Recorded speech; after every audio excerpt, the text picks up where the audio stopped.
What's poppin', y'all? This is Deidre with One Shot Game, and I'm back. I hope y'all enjoying y'all Saturday. Good vibes on the weekend. Make sure y'all out there being safe because it's a dangerous world. Again, my motto is you get one shot at life, but a lifetime to learn all the game to change the person that you are and become the person that you're meant to be. Advice for everyone, what it would be: change the way you look at life. Change the way you perceive things happening to you, because if you take what is happening to you in your life as a negative experience, you'll turn around and get negative. Instead, look at it as in, what's the lesson I learned out of that? What can I take from that to better myself, to become a better person? Because a lot of us in this world don't even know who we are. We're so manipulated by others. We're so tricked into thinking we have to be one way when you have the ability to be any way you choose. Now, the universe, God, Allah, whatever you want to call it, it's all the same, has different names. It's centered around love for the people. So you have one or two ways that you can become. You can either become a person that's traumatized and hurt by everything that has happened to you, and so in turn you hurt other people because you can't understand why certain things have happened to you in your life. Or you can be the other person that understands and processes certain things that happened to me had to happen. I'm taking the lesson out of it, but that doesn't give me the right to hurt anyone else. And I'm going to go with the second person. Everybody has an experience on this life tailored to your DNA and the chains that you decide to break, who you are meant to become by breaking those chains. It is a lot of things rooted in our DNA that automatically puts us in a box of who we're going to be. Manipulated by people that we grow up with. It's put into our brain that we have to be this way. And ultimately, it's up to you to change those circumstances to become who you really are. Tell you, if you don't believe in magic, if you don't believe in the unseen, if you don't believe in the spirit world and how real it is because you're so focused on the 3D world, this video is not for you. I advise you to take the exit route. The world and the 5D is very much real. This 3D world is only a product of what we create in our mind. He is born with the certain DNA in their bodies to be able to change how they view the world and not be put into a mind manipulated box. Movies, these books, superheroes, all that is very real, but it's on the 5D world, and a lot of people don't believe because they're in the 3D world of what is happening and what they can see.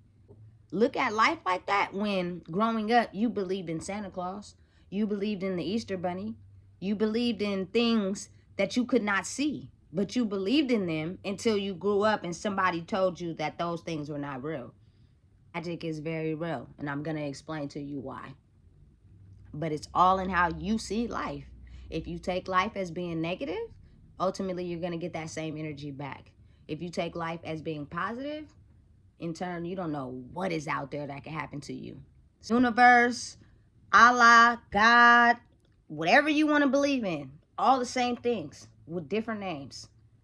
But it is the power of the universe and how it is created to help people become who they're meant to be in this world. You just have to look through the veil.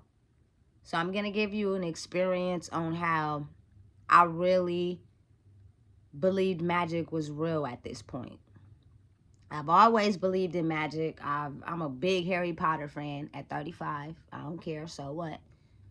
I've always believed in like magical movies, and I'm a big fan of Christmas. Like certain things that made me believe it is a higher force in this world that's not just human related. Explain to you guys my prison experience and how it really opened my mind of what is possible and how I look at it in a positive light instead of looking at it in a negative way. Go somewhere to get out of the mental prison that you are in life.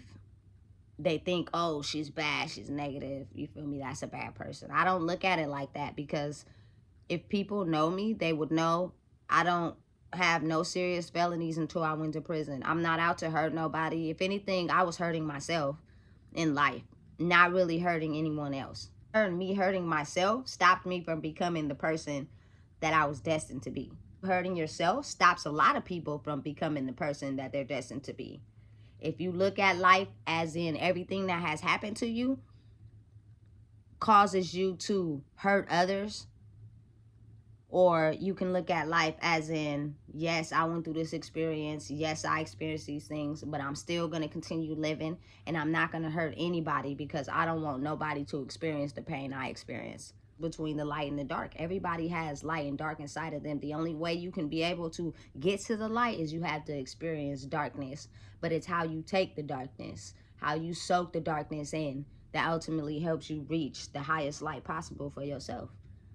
So March 21st of 2017 was like a mystical, magical experience for me. I came to in El Dorado County Jail.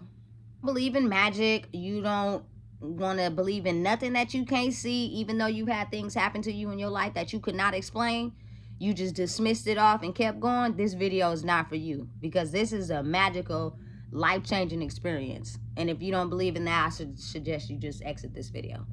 The first thing that stayed in my mind was panic, because I had never in my life been in jail for like no longer than an overnight stay, except for when I was 18. I was well aware of what I was doing and why I had to turn myself in due time. But this time was different, like a real life movie for me.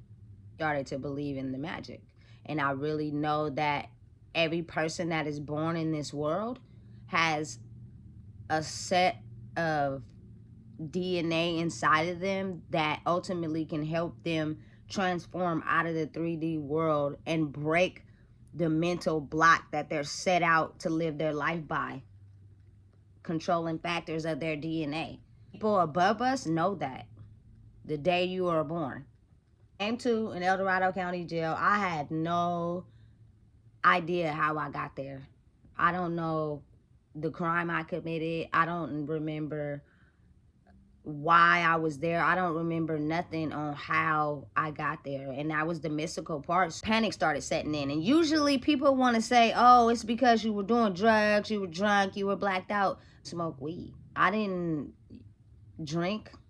I didn't, do any type of other illegal drugs, because at that time in my life was going so hard. I didn't even have the money to really do anything. I was barely smoking, getting little 5 sacks here and there, because it was really rough for me at that moment. First couple of days that I was there, I was stuck inside my cell. I'm in a cell by myself, and it's my bed, and then it's the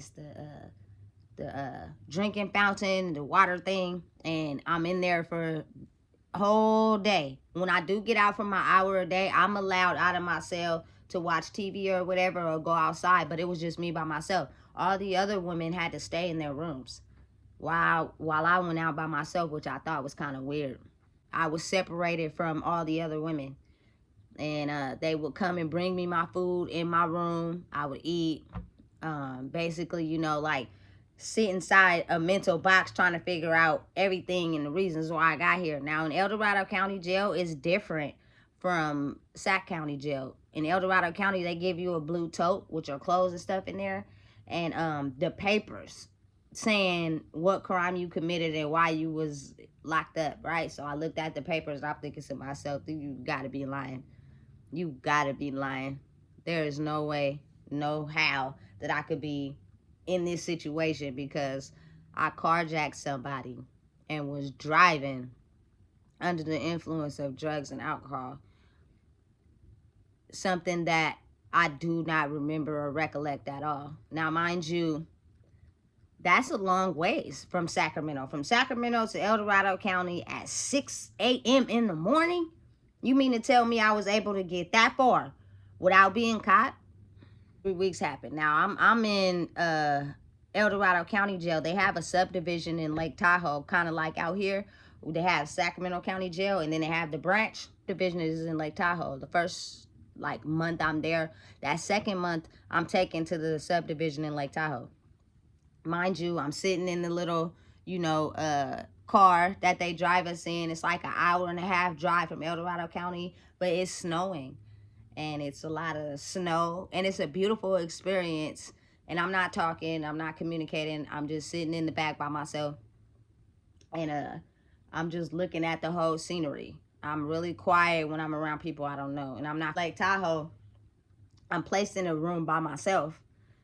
Mind you, though, it's like an underground jail because I guess they got to be protected from the cold and the snow and stuff.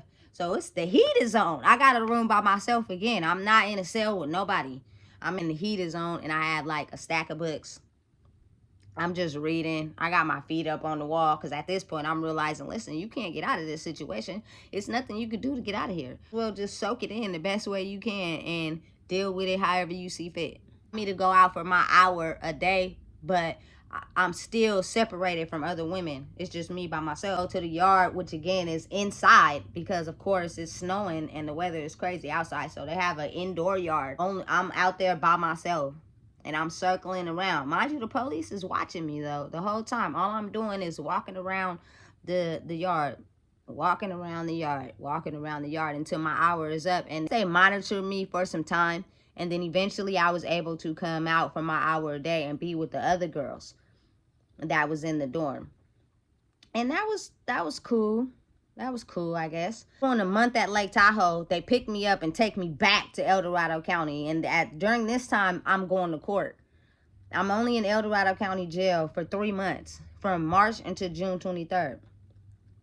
I'm there for 3 months. On my third court date, before I go and get sentenced, I talked to the DA. He like, you've been sentenced to 6 years, but I'm gonna come back on the second court date. You could take the 4.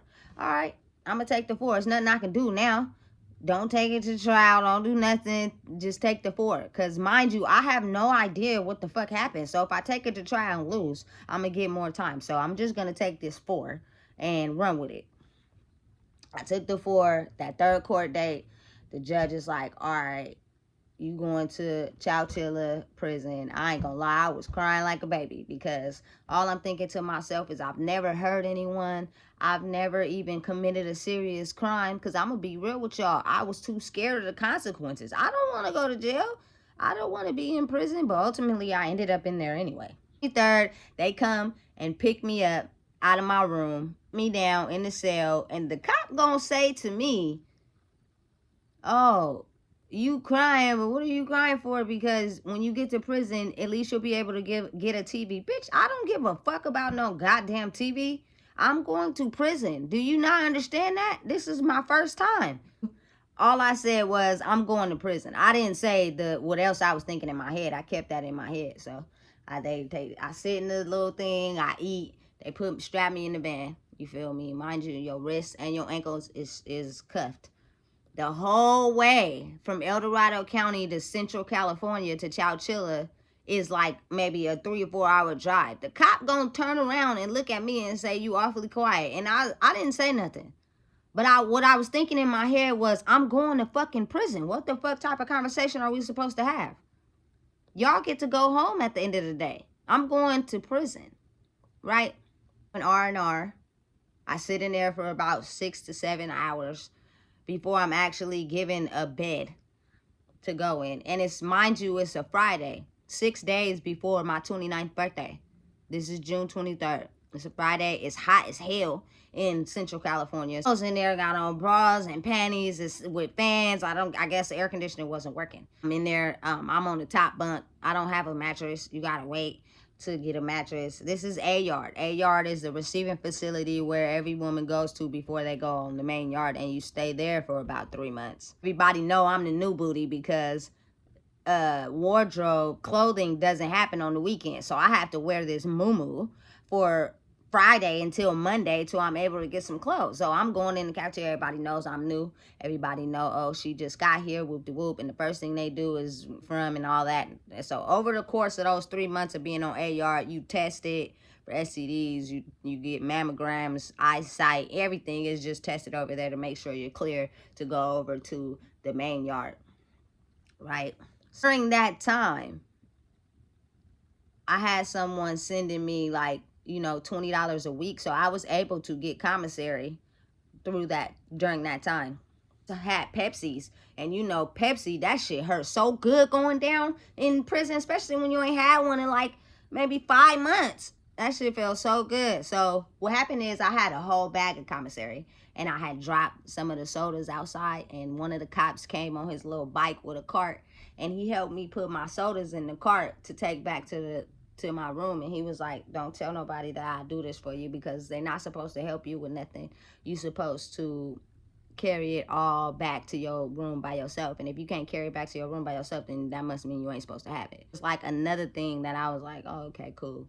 So I get back to my room, I'm sharing with everybody. It's different when you share in prison. You share in prison, it come at an expense of people thinking you gullible, or people thinking they could take advantage of you. But people can sense your energy, and they know if you're that type versus the people who are not that type. In my room, 8 girls in one room. A lot of them in there that was pretty cool. And then they stuck one girl. I wouldn't say she was crazy, but she was different from us. She was not supposed to be in our room. She was supposed to be in EOP, which I guess is for the super different people. Prison to me is just a place for people who can't control their brain, who can't control their mental state. But it's set up by the government so that they can have control of those certain amount of people. The government can't control everybody, so they have to make systems so that they can be able to control everyone. And I was sleeping up, and this girl who was different was sitting on the top bunk, and she was wide awake looking at me. I have to say that was the most creepiest experience I've ever experienced in my life. But I just passed it off. I went to the bathroom. I came back to my bed. I turned around. I just went back to sleep. It was very awkward for me to have someone fully awake, sitting up on their bed, looking at you while you sleeping. That is very strange to me. This side of the prison for 3 months. Then after 3 months, they classify you and you're able to go over the wall, as they call it. And that's where you get put in either A yard, B yard, C yard, or D yard. And each yard is classified as something. So they put me on D yard, the most ghettoest 8 rand yard out of the whole prison. So as I'm walking and I'm carrying, they gave me a cart to put my stuff in. So I walk my cart. It's a little long of a walk to get to wherever yard you're on. Got to D yard, let me tell you, it was like the Las Vegas Strip without the strip. Everything was going on. People was outside, wheelchairs, fine ass studs. that was women, but they looked like niggas. You feel me? It was marijuana smoke. It was all type of things on the yard. Like, it's run the prison. The guards don't do nothing but come there for a few hours, get a paycheck, and leave. That's it. When I tell you they don't run nothing, they don't run nothing. The inmates run the prison, period. So be careful of what you do and who you are and what you get into. The 2 main things is don't talk to nobody, girlfriend, and don't do no drugs. And I didn't absolutely do neither one of those 2. You wouldn't even know I was into women getting in prison, because I'm not finna show that side of me, especially around a bunch of strangers and people I don't know.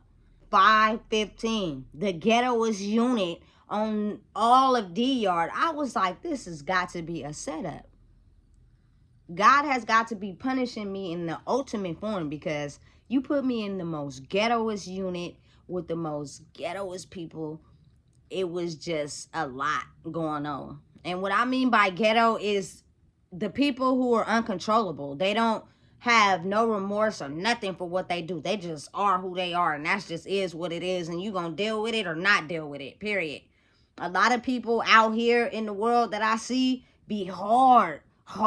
Don't take a back down. Don't take no disrespect. Oh, your energy. Sometimes it's a time and a place for you getting involved in someone's energy, especially if it doesn't pertain to you or it's not who you are. In prison, you get your ass packed out and you get to talking too much.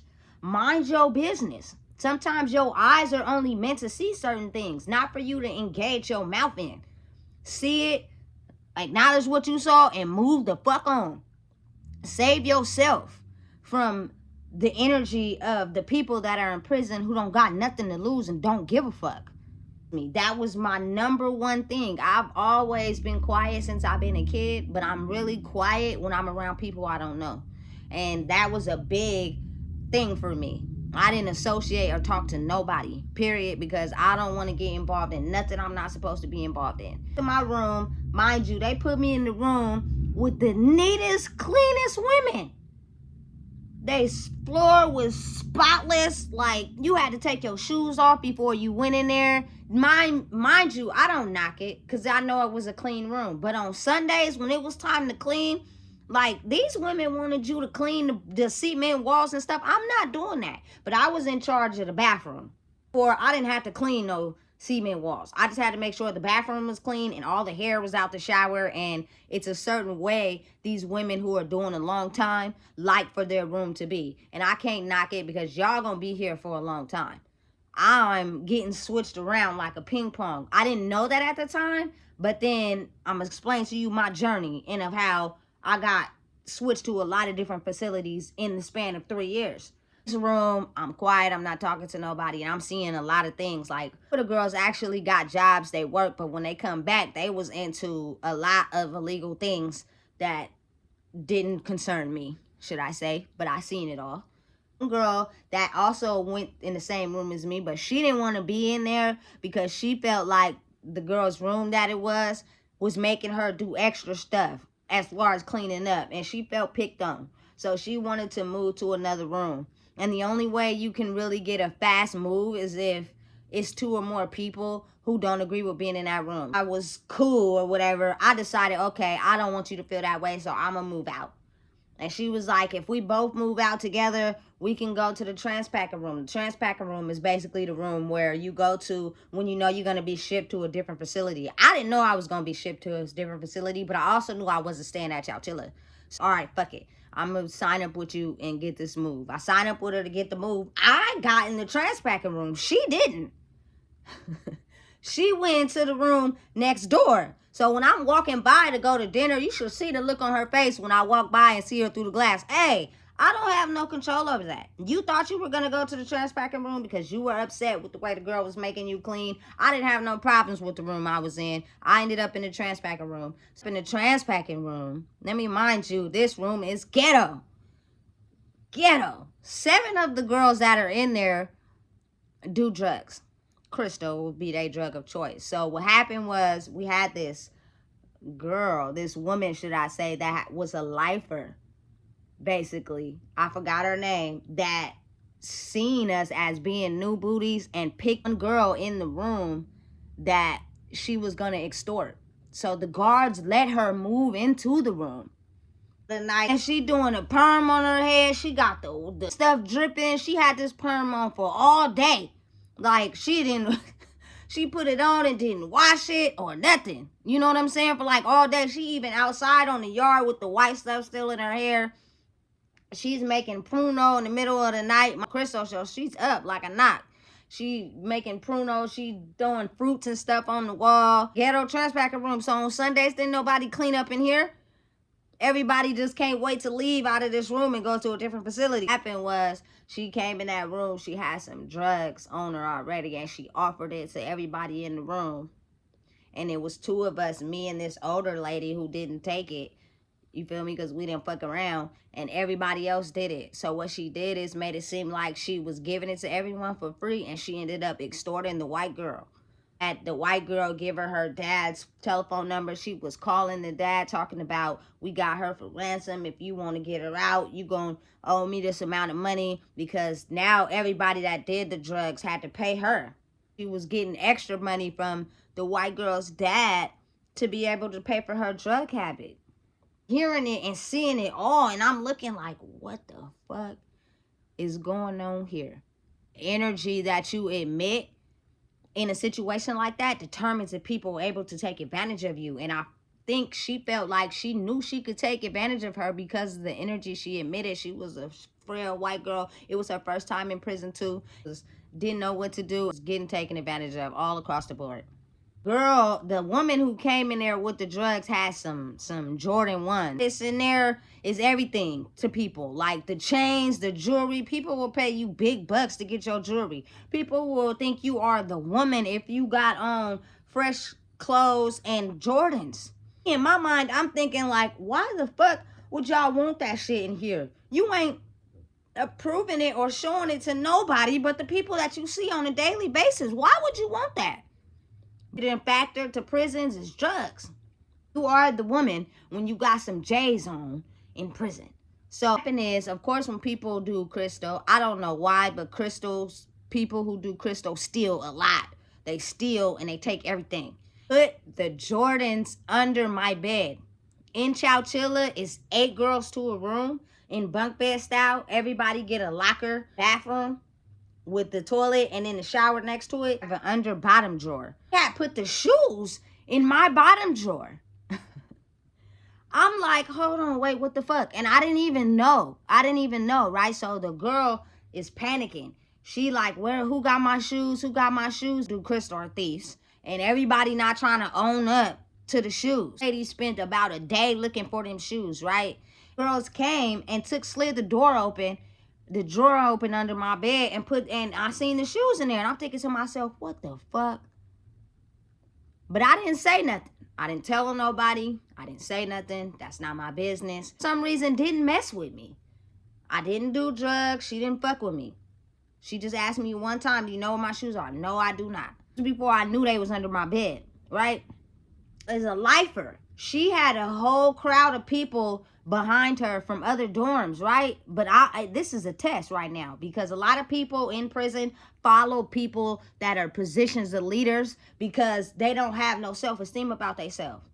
The door pops open. The girls come to our door. They like, oh, if the shoes don't come up, everybody gonna get packed out. In case y'all don't know what that mean, pack out mean a whole bunch of group of girls is gonna come in your room when the door pop open and beat everybody ass until them shoes come up. Like, it was real big for pack outs. Again, let me explain to y'all. The cop shop is that way. They're not gonna come to your room. They don't give a fuck about you. So everybody gonna get their ass beat in the room and you better not say shit because you're gonna have to see these bitches again. And you're gonna get your ass beat every time you snitch or tell. Best you just mind your business. Door pops open and these girls come up to the room. You feel me? I'm like, ain't nobody finna come pack out nothing. Cause ain't nobody, I don't know who got them shoes. And this one girl said to me, I don't know why you said we was gonna pack you out. We not gonna pack you out. And that right there told me everything I needed to know. You just a follower. You just following them. You probably ain't really even want to fight for real. You just following them because you need some backup or support. But I'm letting y'all know, y'all not finna come in here and whoop everybody ass over some shoes. Full time, I know them shoes is under my bed. But I'm not finna tell on anybody in my room. But when I got back in the room, we finna have a conversation and these shoes need to get from under my bed. So now to chow that for breakfast the next morning, the shoes mysteriously popped up and the girl got her shoes, another unit or whatever. But it just goes to show you how the people who are there for a long time can spot out self-esteem and they can convince them and extort them and do whatever, right? There for another week or so. Finally, they wake me up at like 4 o'clock in the morning to get transferred to CIW. I grew not friends, cool with this one girl. My hair, when I tell you I had the sickest fucking braids that was done probably like 3 days before I went to CIW. I didn't know I was going to CIW. So when I got in R&R, the lady was like, I know you got them fancy braids, or take them out of your hair.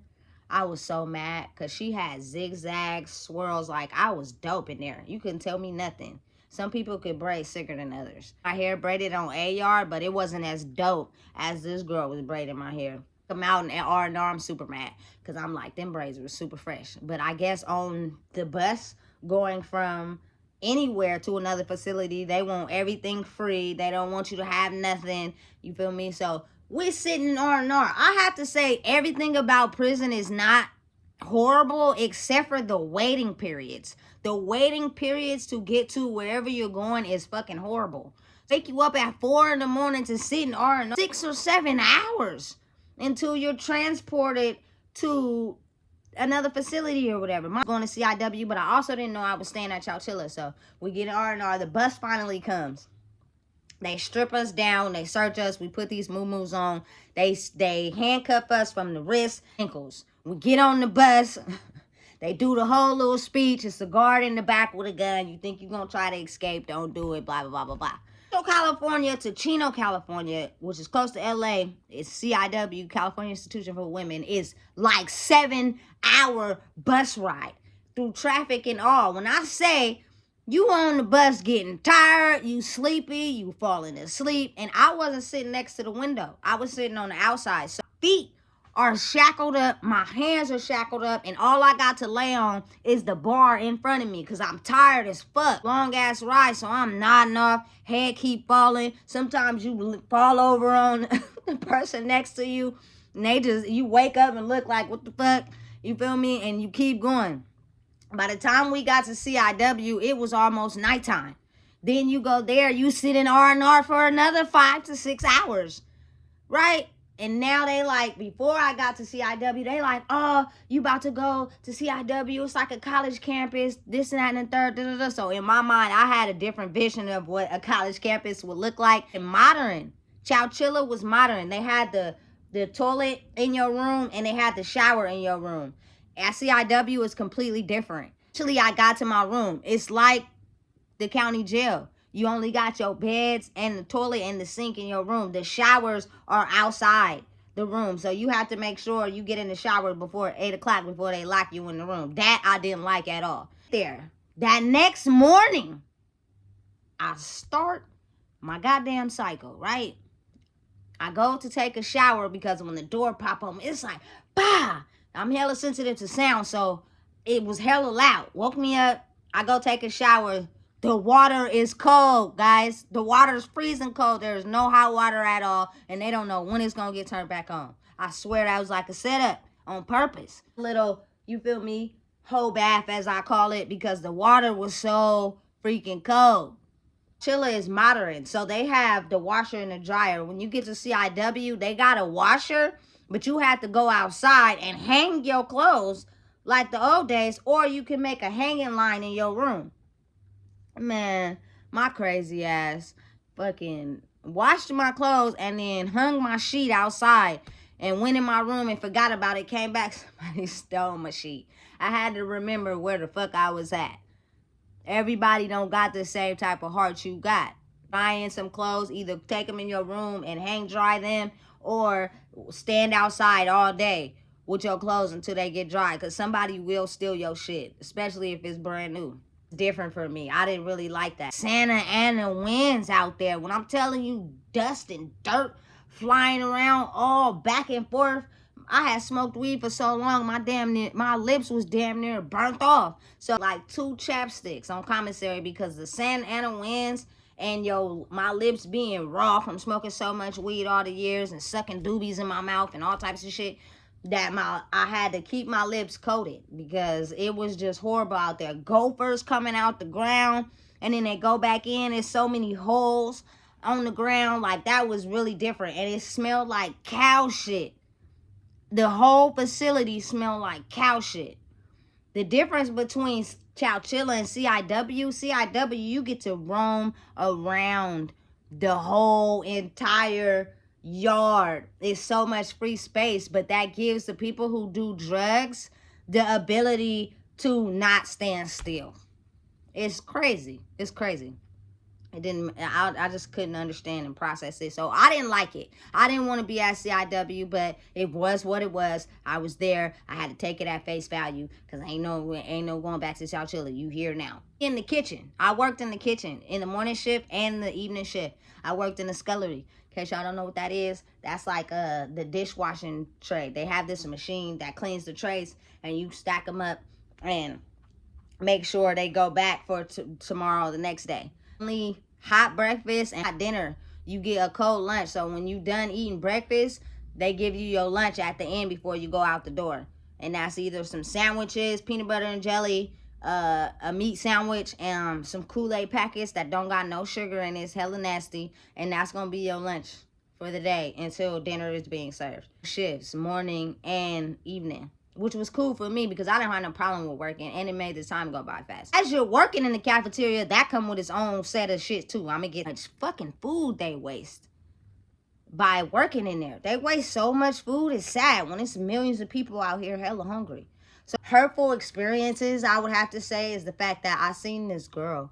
She was like 9 months pregnant in prison, right? And she was on drugs so bad, but she would come and get her halal meals, which is like a Muslim meal or something like that. Come get them every day. And every day I would see her at breakfast because I would hand them their lunches. And then this one day, and then it leaded on for a couple days, I didn't see her, right? She was on, outside on, looking skinny as hell. I felt so bad for her and that baby. I'm thinking to myself, like, you in prison, the least you could do is get clean. Because you were hurting that baby. You know what I'm saying? That was a little sad for me. A lot of drugs being done in both facilities, but it's even worse at CIW because it's like face value and the cops ain't doing nothing. They have a whole unit for people who sell drugs. The cops don't do shit. Nothing. Like, and it's horrible. Fights every day. People just fight every day. They come in the cafeteria and be on. So the evening shift in the cafeteria as well. It's a lot of people who stand at the back door and get the new booties to either give them ice, give them any extra food they have because they sell that in turn to support whatever drug habit they have. Live for like the first couple days, this lady used to hit me up for ice. Can you bring me the ice? Can you bring me the ice? And I started getting mad. So one day I was like, I'm not bringing no ice out. Oh, can you? I don't got no ice. I had ice for me, but I don't have ice for you. In my head, that's what I had going on. Because I'm tired of bringing this ice out for you and you don't got nothing going on. And a lot of the times when you bring that stuff, they tell you, oh, I got this for you. I got that for you. They see you on the yard and completely walk past you like they don't even see you. It's all fake. It's fake. There's so much mind manipulation going on in that bitch that you really got to pay attention and be aware because niggas will really play you. So I started not bringing the ice, but I would bring extra food to my room, and I had this girl named Siobhan who was actually paying me for the extra food, right? So that was another little side hustle. But I could tell the difference between people who were using and people who actually had the bread to pay for what they wanted, because in turn they was either selling it or making whatever meals they was making in their room aside from lunch, dinner, and breakfast. I'm getting my hair braided, I'm chilling, I'm vibing, and mind you, I'm able to be in outside with everybody else. They don't got me segregated or separated no more. I met a couple of cool little people. I would go outside in the yard, I would play basketball by myself. I didn't bother nobody. I would walk the yard by myself, just chill, hang out by myself. I had one girl come up to me and say, dang, I wish I could play basketball like by myself like that. That's pretty tight. I didn't take it as nothing. I just shook it off. And I kept going on about my business. Spent about till a little bit after Christmas at CIW of 2017. I was only at CIW for 3 months. One day they called me out my room and they was like, oh, you getting ready to set up your stuff to be transpacked. I'm like, dang, where am I going now? But they already had told me, some girls had already told me, McFarland, they got good chicken there, da-da-da-da. This is a private prison. Private prisons are paid for by these rapper people, these executives, these people that condone violence to put people in these prisons. In case y'all don't know, they pay for that shit. So they can in turn get their money back. So I was sent to a private prison, which was McFarland. Right, and McFarland was cool. I'm gonna tell y'all about that later. Like, oh, come transpack your stuff. Transpacking means you come get all your stuff together and take it to R&R to go on the bus. So the next day you either transpack or whatever day you transpack the stuff that you plan on taking with you. Now they don't tell you when you're leaving, because if they do, they don't want you to try to escape. But what they failed to realize, or I think was a mystical experience for me, kind of like a setup, the women in CIW R&R were black. So I got in there and I gave her my stuff and I'm like, do you know when I'm leaving? And she like, oh, I can't tell you that. But she had the paper set out in front of her and I can see, which I think was crazy because I already knew what day I was going to McFarland by just looking at the paper. I think she left the paper out on purpose. 3 days came around. I'm on the bus again, going back towards Fresno, because McFarland is in Fresno. Fresno, I get to McFarland. When I get to McFarland, it is a whole, it's called McFarland reentry facility for women. So you have different incentives there. You go there, they got like sports bras, the clothing is more tighter, like you're in a dorm setting now. We had cable there, we had movie night on Fridays with popcorn and soda. Like, it was pretty dope if you ask me. The custom, I'm in a dorm setting there. I got it's a row of beds, and they call it a sidecar, and then it's 2 bunk beds on the back. So when I first got there, I'm in the bunk bed on the back. But when you get to McFarland, it's like a counseling session at the same time. I was able to have a counselor by the name of Miss Hosey. Big kudos for her, because she was actually a very good motivation for me to be able to look at my life in a very different way. Had a lot of Black women facilitators and counselors there that I really, really, really liked it. I spent all of 2018 there. Really dope. Y'all know me, I'm a big movie fanatic. So movie night on Fridays was in the cafeteria, and you got popcorn. You was able to get a soda out the cooler. Bingo on Wednesdays. If you win, you get like Skittles and stuff like that. When I first got to McFarland, they was barbecuing. I had a burger and a Sprite that hurt so good. I was like, listen, let me just accept life for what it is right now, because I'm not going home. Facilities like Chowchilla and CIW, the library don't have too many African American fiction books, like hood books is what we call them. When I got to McFarland, they had a whole 2 shelves of Black books, hood books. I was on it. I went to the library like almost every other day, reading books nonstop. Like, I was filling my mind up with so much game that it was crazy, and I really stuck to myself. It's crazy because I didn't have a nickname for prison. I don't know. I just went by Deidre, but the nickname they gave me there was Grandma. They used to call me Grandma when I got to McFarland. I don't know why they called me that, but that was the nickname that they had gave me. Maybe because I like to read all the time. Like, I didn't really bother nobody. I just was reading. Had cable, direct TV, so I would get up in the morning, watch First 48. We was watching Love and Hip Hop, right? Hey, listen, you would set up your chairs, everybody would watch Love and Hip Hop. It was cracking there. You feel me? It was like life, but in a controlled setting. You know what I'm saying? It was pretty chill to me. I didn't have no problems with it. I had to take classes, of course. They had like little contingencies.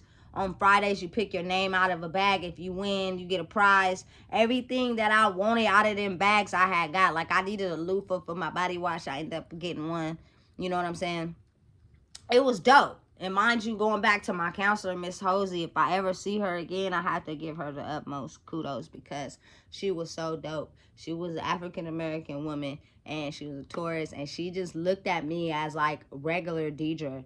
Like, I was not an inmate. I was not locked up to her, and I had to talk to her every week about things I was facing, get into your family scenarios and things like that. And she said something to me that stood out to this day and helped me become who I am today, and I will never forget that. So again, shout out to Miss Hosey. We took pictures. That facility was really dope. On Halloween, they had like games in the outside. We got to play basketball. Like, it was really fun. Like, facility was the facility that'll hurry up and help you get to the programs that's in your city, or whatever city you decide to go to that's in the free world, but you still locked up. So I want to go to CCTRP, as they call it, which was the program I went to out here in SAC for the last year of my sentence, because I just wanted to hurry up and do my time and go home. Going there was probably the best decision I made in my life. I'm going to explain to you why. I had some dental work that needed to be done really bad. And I told Miss Hosey, look, I'm not going to no program unless they have dental, because dental is expensive and the prison is going to pay for it. So if I stay here, I'm going to get everything taken care of that I need to. So I said the only way I'm going to go to the program is if you make sure they had dental. Let me tell you, this lady called Sacramento, gave me a number and everything. And she was like, listen, they have dental. I'm sure they have dental. Go. Best decision I ever made in my life. So I signed up for the program. Of course, they have you go sit with a couple superintendents and counselors or whatever to see how many points you got.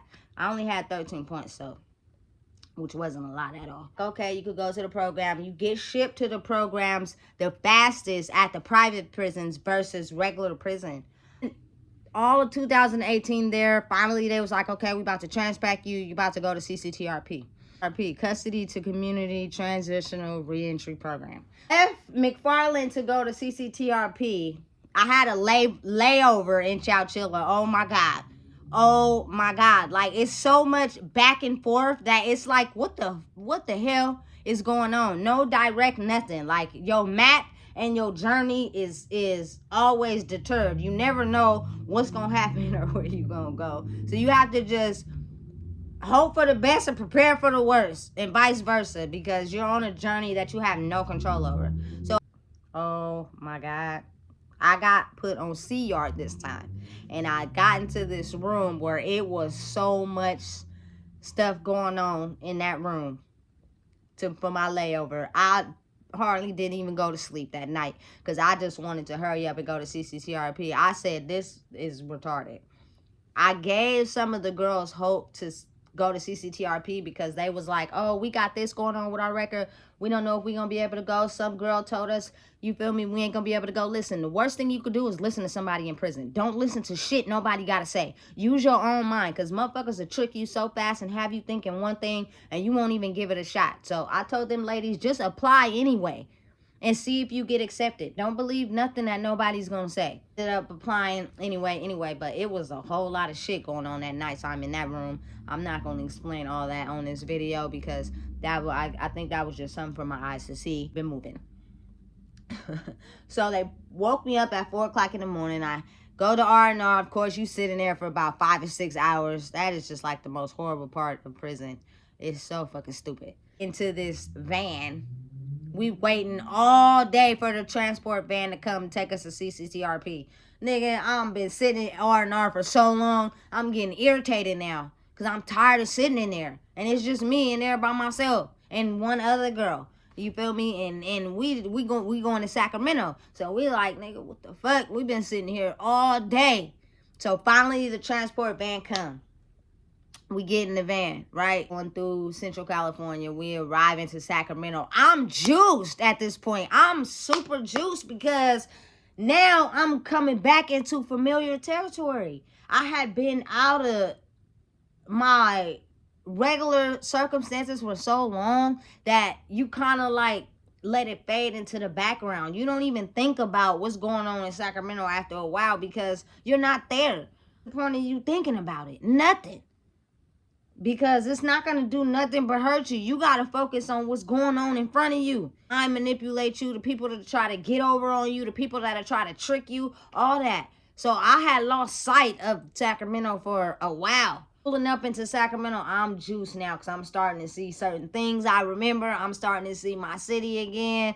You feel me? I'm like, okay, cool. You feel me? Up to CCTRP.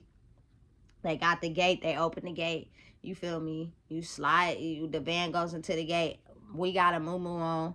We go into this room. We don't know what's behind the door because we have to talk to the parole agent first. He gives us a whole rundown of the whole program and everything that's going on. They bring us lunch, which was a fucking badass BOT sandwich with some juice. Nigga, I was so juiced to be able to eat that. I didn't give a fuck about nothing.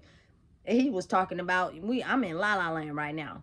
My guy, this food is absolutely wonderful at this point. So grateful to be out of prison and the scenario of everything that's going on there. It is just a lot you have to be able to keep yourself out of and away from versus what you can get yourself into. It's a lot of niggas and a lot of women that's hard, that I see that's hard out here, that would not survive a day in prison. You would be getting your ass beat every day, or you would learn to remain silent. Mind your business. You got two choices. Everything is not for you to put your foot in. Everything is not for you to comment on. Some stuff is just for you to see and keep it like the way it is. You know what I'm saying? I seen some experiences in prison. Man, I seen a whole girl get a CD player thrown at her face from her girlfriend. Like, you were able to tolerate that? And all she would do was cry and get back with the girl. Like, it's a lot in there that you got to be able to have the balls for and stomach. And keep your nose out of people's business. If it don't concern you, mind your business. To the program, I spent all of 2019 here. When I get here, people now know that I'm here. My mom now knows that I'm here. A few other people know. Shout out to my sis too. She kept track of me at every facility I went to, and she visited me at CCTRP. Like, she was the one, a real one. You know what I'm saying? Call home now. You know what I'm saying? And it's just more accessible. Like, they treat you like a real person. They call you by your first name. You get to wear regular clothes, go to Walmart once a month. But of course, it's in stages. You have to elevate in those stages. So again, you're there taking classes. The best thing I can learn from being in a situation like that is I learned a lot of stuff that helped me now in my life now versus the stuff I was learning out here in this mental prison I was in this world. A lot of your family is conditioned to only know one way of life. They don't know anything else other than what they can learn. So I had to break out of the family dynamic. Learning how to process my emotions in prison. I was learning how to sit in classes and get some things off of my chest. It was like a whole big counseling session, but it was needed because these were things that were not being taught out here in my everyday life. Had I would have been taught those things, I probably wouldn't have felt like I was in a mental prison. So I basically was stuffed somewhere on purpose to learn these things to be able to better manage my life. And that it as a positive experience, probably one of the best things that could ever happen to me, because if I wouldn't have been able to get out of this life I was living out here in this mental prison, I would have been just took myself down the drain. I probably wouldn't even be here to explain this video to y'all right now. Very positive experience. I turned the negative off and I turned the positive on, and everything I gained from it, everything I learned from it is some stuff that some people out here don't even know nothing about. And it really helped shape my life and how I think and how I make decisions. Experience. Very good experience, because sometimes you have to be taken out of your environment to learn something new to be able to handle the life you're in if your mind is not that strong. I'm not gonna lie to y'all, at that time my mind wasn't that strong. I had too many things happen to me and I was starting to soak in it and deteriorate in it instead of getting past it and healing that hurt so that it wasn't affecting me. I didn't know how to do that part. This program is great. It's wonderful. You get up in stages. We had chefs from Oakland, 2 chefs from Oakland, and they made breakfast, lunch, and dinner and snack. When I tell you I got out of prison looking like a big old house, like I was really fed good in that thing. You got to watch movies. You got to chill by yourself. We had real beds. Everything was taken care of. Air, AC. Like, I didn't have to worry about nothing. I didn't have no worries. Like, the normal worries of being an adult is the regular needs of having shelter and clothes and all that. And taking care of yourself as an adult is important. And when you don't feel like you're able to do that, it plays a big part on your mind. And that was me. I felt like I wasn't able to have those things. And it was frustrating. So now I was somewhere where I didn't have no worries. I didn't have no bills to pay. AC was free. The bed is free. The food is free. I don't gotta cook nothing. The chefs cook. All you gotta do is go and eat. And I was enjoying my life. I would sit and by myself. Then I met this girl. When I say her whole exterior to me was like hood. I don't know why, but usually the good girls be attracted to the ghetto gangster shit. I don't know why it's like that, but it's just the way it is. Sitting in the back, you feel me, in the corner with her hands in her pants. You feel me? She started talking to me. I was thick as a house and I had on these shorts. I'm there. Right? So now I'm back in another relationship. Prison still. I get out of prison. She still has a year and a half to do.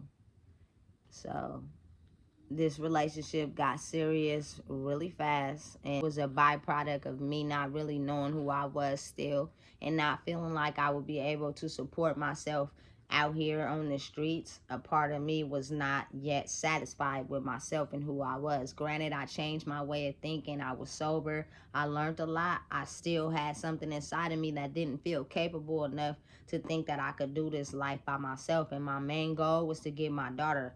Period. I'd been telling her that for a long time. One thing is, my grandma kept open line of communication. She kept money on the phone. She would send packages when she could, and she would write and send letters, and I would send pictures. So I had that open line of communication with my daughter, and my one mission was to make sure I got my daughter back with me. I don't give a fuck about nothing else. Get her back with me.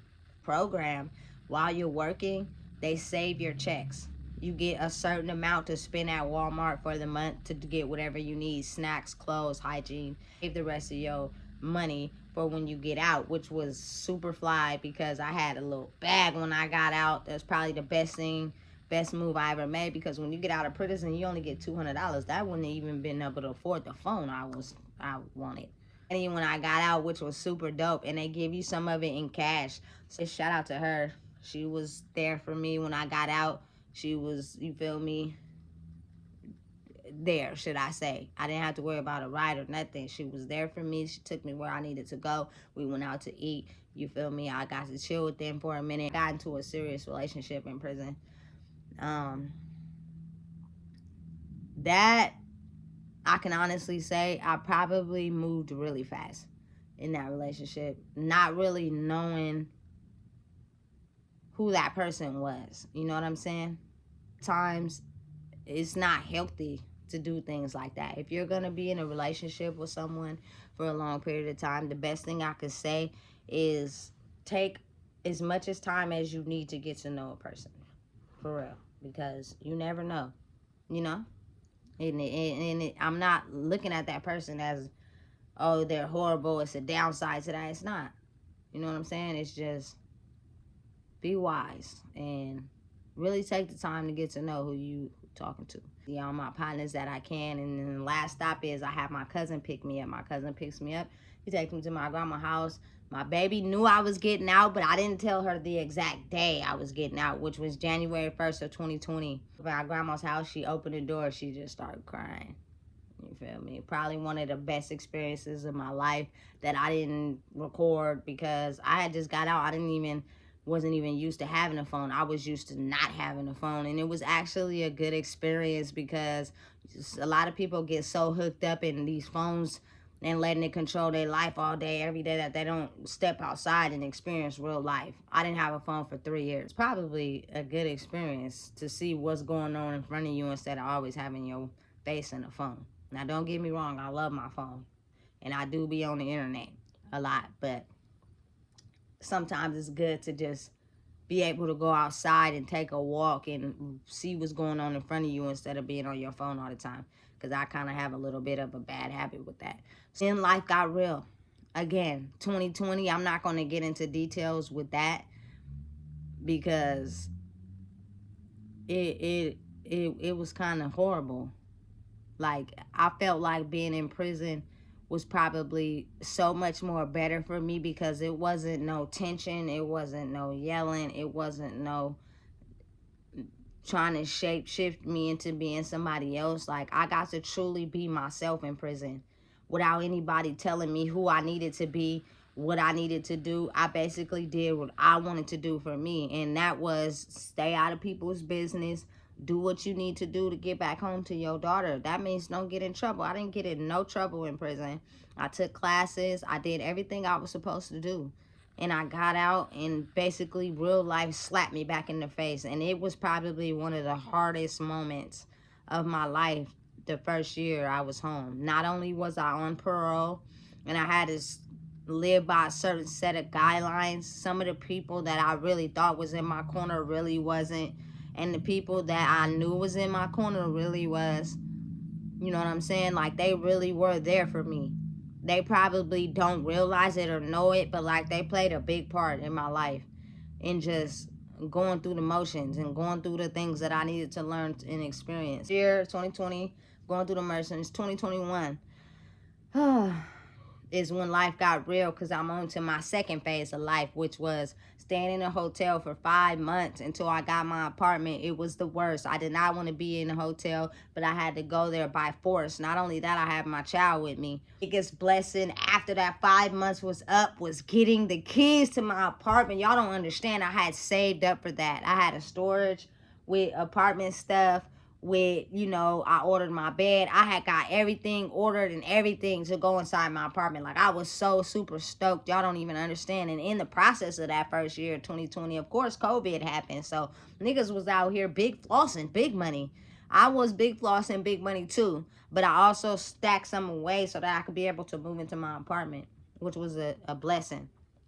You know, you gotta like visualize how you want your life to be and picture it happening, and it will happen. But a lot of people don't see life like that. They just think day to day, which is nothing wrong with living in the moment. But if you have a vision for how you want your life to be, actually visualize it and work on steps to get there, and I promise you it'll work. You create your 3D reality out here, but you just gotta visualize it happening. Otherwise it won't, and you'll be in distress, and you'll be trying to figure out why your life is the way it is, right? So I moved into my apartment. Best thing that ever happened to me in my life. I was so super stoked, because growing up in my life, I used to be at other people's houses thinking to myself, I can't wait to get my own apartment. That is the only thing I want, is to just be in my own apartment, looking out the window and being able to create my life how I want in my own shit.